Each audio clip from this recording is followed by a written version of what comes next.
Hello, I'm Imogen Grant. And I'm Paige Fryer. And welcome to Humpday Hangout. Today we had the opportunity to speak to a PhD student about the recent impacts on student depression.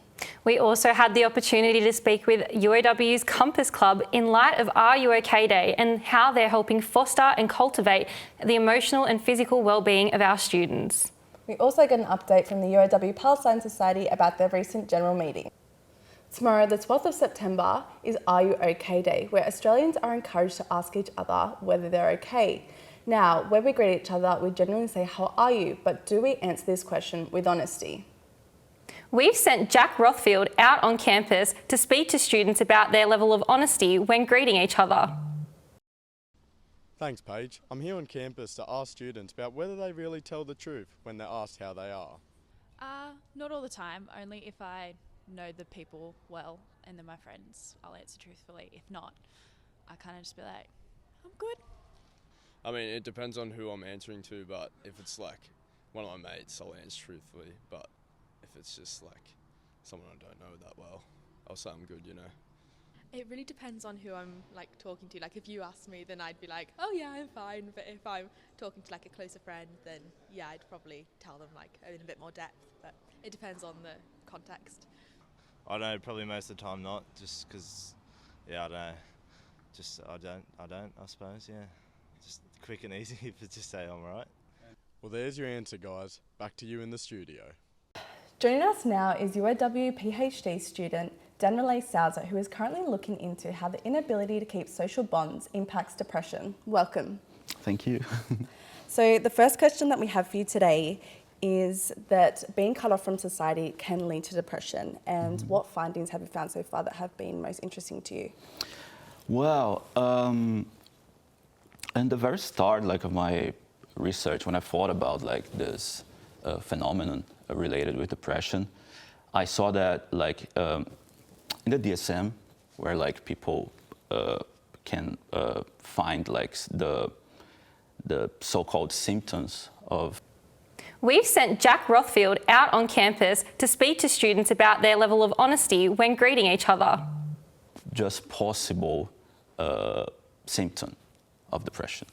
But reading like autobiographical works on depression, people telling their story about depression, I saw that actually the social impairment is something central, because like when you're depressed, like you really, as you said, like we feel cut off from the world. We feel like not belonging to a group, everything like gets weird somehow, like in the social relations. So it's hard to interact with other people. It's hard to engage in activities with your community, like it's different than it was before. So like depression is a whole different, strange world. So I think like that's a good point, and this is very important when you talk about mental health. It's not just like reducing like the depression to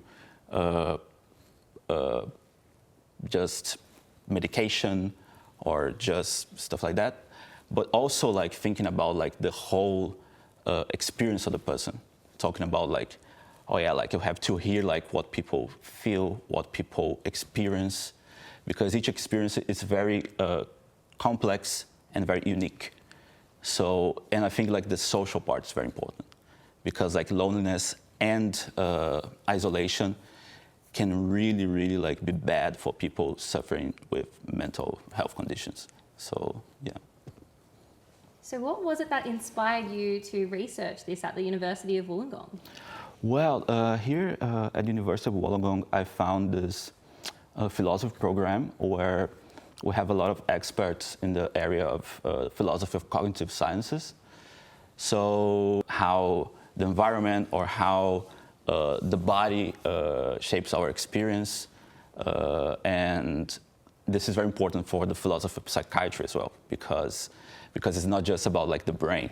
Like mental disorder is not just about something wrong inside your head. It's also about like the environment where you live. It's also about like how you live your body, how you experience your body, because mental disorders also affect you physically.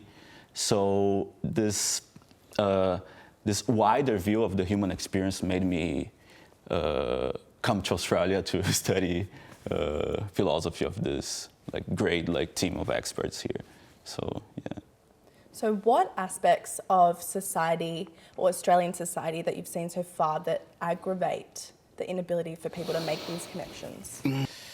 I reckon the one thing that I think it's not just Australian, but maybe like in other societies you can experience the same, is the stigma around depression. It's like people saying like, why are you depressed? Why are you sad? Because like you have everything here. You have the beach like next to your house.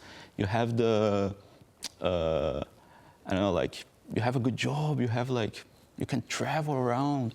And then like, why are you so depressed? So like this stigmatization, I think like of the mental disorder can be something that can aggravate the condition, but also maybe this thing like of I feel here like this few months that I'm living here that people don't feel comfortable to complain about things. So like when they for example, like what happened to me, like if I complain about something, like it seems that like it really like interrupts the stream of conversation, because like, oh, how are you? Like, actually I had like a terrible day.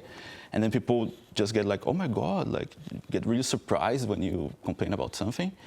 So maybe like it can be like something bad for like, in the sense of like sharing your problems or sharing your suffering. So like you feel like uncomfortable of like talking about your negative experiences, because all of us have negative experiences. But yeah, especially like in the case of mental health, because yeah, like it's very important to share, like to feel comfortable to share things. And I think like, yeah, the stigma and this I think particularly Australian, like this, this thing of like saying that always like that, I'm not bad, I'm all right, I'm okay.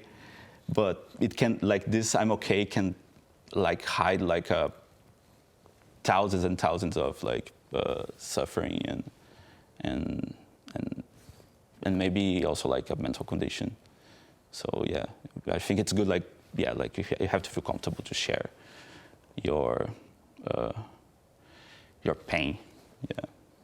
Well, thank you so much for coming in on the show today. Thank you. We've really loved having you here and your insights about such an important topic.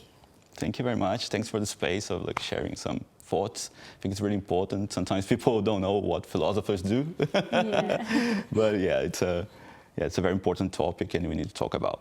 Yeah. Thank you very much. Thank you. Thank you. To continue with the spirit of RUOK Day, we're joined here today by Lisa Arrow and Dua Leeming from the Compass Club. So Lisa and Dua, would you be able to tell us a little bit about the Compass Club? Yes, thank you for inviting us. It's such a privilege to introduce our club. The Compass Club actually is an acronym. So C means culture, O means oneness, P is physical well-being, and also M means mental and social and spiritual well-being. So pretty much cover everything for student common good and well-being. And it's really great opportunity to help the student, their stress management, and also they're able to study well and enjoy campus life. So we do have a kind of 3 sessions I briefly introduced to you. We have yoga and also meditation, mindfulness or Christian meditation. We have Bible studies for Christian students. Another one is a life skills lesson, so which is very popular at the moment. And life skill lesson means we learn from one another. We're able to learn and hear student struggles, and that really interesting for students. So we do have mentoring and also student study skills, and also we have stress management. Sorry, yeah. So that's our club. Thank you. Unreal. And so the yoga and meditation actually sounds very interesting. Could you tell us a little bit more about that? Yes, thank you. It's been wonderful teaching the students about stillness, and it's really an ancient art that when people think of the ancient path, it's already within us, and I think that's amazing. It's under everyone's control. So sometimes it lays dormant, but it's always accessible at any time for people to enjoy the benefits and excel. And with science actually has confirmed the benefits, and there's such a list of benefits with that. And I just wish I knew about this many years ago. Yeah. So as a qualified meditation teacher, we've learned the biology and how the body works, and we already have an inbuilt calming system within us called the parasympathetic system, and it's at our control within. So that's a foundation, the springboard of entering into meditation. Once you have peace resting within you, then you can experience the other frequencies and the brain waves that neuroscience have discovered. How exciting, yeah? Which enhances a person's creativity, performance, focus, memory recall, enhancing immunity and rewiring the brain. I mean, I could go on and on, right? But so that's been wonderful. With Christian meditation, it's the next step of activating the spirit as well, right? And sort of like entering in on your own into the presence of God yourself and finding that sanctuary and that peace within, experiencing the spiritual love and the healing as well. So meditation is, there's levels of meditation, and the preliminary stages are usually just connecting with the parasympathetic, breathing, visualization, movement, stretching, body scan, there's a list. So everyone's unique in how and what their needs are. Me as a teacher, I'm there to serve them and ask what their needs are and what they want out of meditation themselves. And it's really a place of finding out who you are, discovering yourself, and your potentials and your giftings and talents that are buried like treasure within us that are to be discovered, the Holy Grail, So that's my encouragement to students, to serve them in that way and to join them on their journey, and to encourage them to be all that they are in their journey of wellness and success. So that seems to be my delight at the moment. Thank you. So you've spoken a lot about, students and their emotional and physical well-being. But I find like a lot of students might have issues in terms of opening up and communicating, these mental health problems in light of RUOK Day. So I wanted to ask, how do you think that the club encourages people to open up and, have these conversations about their emotional and mental well-being? So I have some, other certificates on ministry and introductory pastoral care, and I have been ministering to people with their issues and their pain and listening, not just in the, not only at the university but outside as well, right? And so people have been encouraged. I think listening skills are very important in non-judgment, and allowing people to, express themselves is very important. Yeah. In addition to Lisa's sharing, but also we encourage students, it's okay to open up. And we provide a cup of tea and let them come and then just share. Or we refer to counseling department, wellness. So Wollongong Uni provides such a wonderful mentally, physically. I mean, they should use it. Otherwise, we waste it. So we highly recommend go to wellness department, Yes. Building 19. Yes, that's right. So we work together, collaboratively. And what has your feedback been like from students when they've come to your club? Oh, yesterday, one Japanese student came to our session, life skill lessons, and she shared how she enjoyed it. And then she wanted to say goodbye to a group of people. I mean, she should have packed the bag and leave to Japan soon. But she came to us and said goodbye. And another student, he did a video interview, and his name is, I wouldn't say his name, but he really enjoyed and helped to focus on his studies. So Yeah. it's really, I mean, we very honored to serve students and help students. We got a lot of feedback through social media. Okay, well, thank you so much for coming on to our Humpday Hangout. We really appreciate it. Now, if you were listening to our Radio U talk last Wednesday, you will have remembered our chat with Ryan Chapman from the UOW Palestine Society about their student general meeting, which took place on the same day. We thought it would be a good idea to get them in today to have a follow-up chat and see what's going on. So I'm joined with Ryan Chapman once again. Hello there. Talk us through what happened last week. What were the key topics? Yeah, well, so the main focus of the Student General Meeting was the university's ties to Israel, and both academically and militarily, through the engineering department, and seeing if students would come out and vote on a motion demanding the university cut those ties immediately.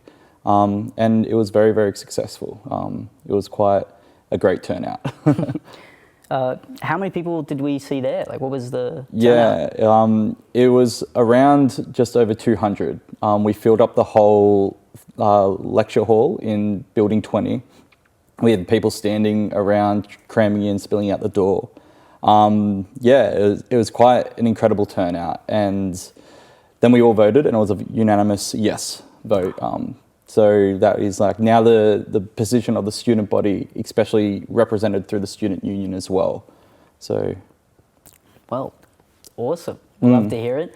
What are the goals? Like, what do you think is going to happen now that you've had this meeting and it's gone so well? Yeah.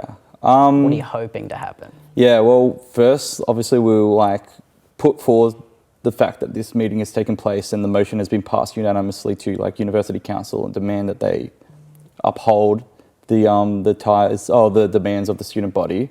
But if not, then we've also just mobilized 200 new students to the question of Palestine, and are willing to like at least carve out some time of their life to fight around this issue, no matter how small it may be a vote. But you could also mobilize these people afterwards, which did occur. We had a rally directly afterwards with about 80 to 100 people going down to the engineering faculty, demanding that the DMTC, the Defence Materials Technology Centre, be off our campus, which is the main institution on campus that has got ties to Israel. Good to know, good to know. Unfortunately, less than 24 hours ago, we heard about the bombing of the Al-Mawasi camp over in Gaza, which obviously was a humanitarian area. 40 people roughly died during this. While we're still seeing stuff like this, what role does the UOW Palestine Society have? Well, one is to show that solidarity exists with this, with the people who have been inhumanely, killed, systematically killed by a genocidal regime, and show that the solidarity exists around the globe, but also that we have a tie that we can fight here on our campus. But yeah, it's quite outrageous because it's been going on for 11 months now, and there's no sign of them stopping, and the university has shown no sign of wanting to cut these ties. So the fight continues, and it's going to keep continuing. And it's a fight that's been going for 76 years, since the colonization of Palestine in 48. So yeah, it's a fight that the Palestine Society is determined to keep involving as many students as possible, bringing to light the horrors that our university and the blood that the university has on its hands, and making sure that students feel empowered and confident that they actually have a say in this world, that this university, we pay our fees to go to this university. Our fees are being used, our research is being used to uphold this genocide. And we demand that we don't want that. We're not going to be tools in their knowledge factory. We're human beings. We're going to take a stand and we're going to fight back. Yeah, of course. Speaking of that, with how, obviously how the event evolves, where do you see the future of the Palestine Society going? Yeah, well, it will be to involve as many students again, use the momentum that we built on the student general meeting to then have further actions in the future, which is still being discussed, how we're going to go forward. But it's going to use that momentum and use that confidence that new layers of students are feeling now to go forward and push the university to actually meet these demands and cut all ties. Wow. Thank you for letting us know exactly, what you're feeling, how the meeting went. Hopefully we hear more from you in the future and successful endeavours. And that concludes our Hump Day Hangout. We hope to see you next week. Thanks for watching.